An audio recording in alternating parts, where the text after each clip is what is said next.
Art. When we hear that word, some of our minds jump to museums or framed paintings, and in that context, some people think, nah, I'm not a big fan of art, I just don't get it.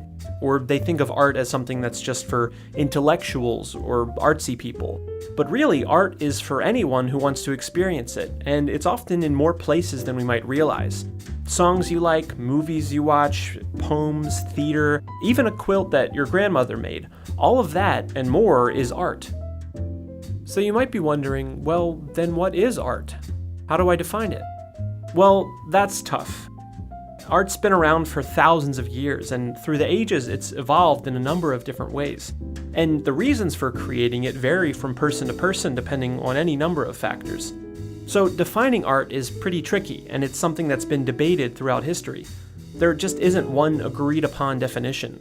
However, many believe that art is anything that stirs emotion in you. Now, the emotions that get stirred up depend entirely on your own history, your story, everything that comes together to make up who you are.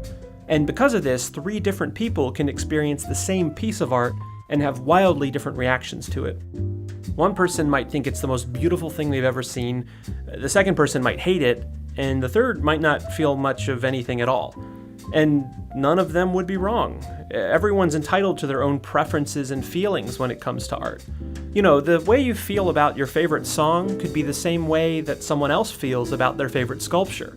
And even though you might not like that sculpture, it can be valuable to consider why that person enjoys it so much. You may learn something about them and maybe even yourself.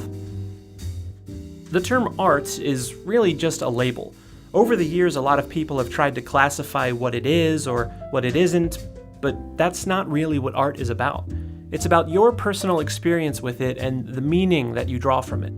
Everyone reacts to art differently and has the potential to grow and learn from it. It gives us the opportunity to tell stories, record history, and tap into our emotions in a way that few other things can. Goodwill Community Foundation, creating opportunities for a better life.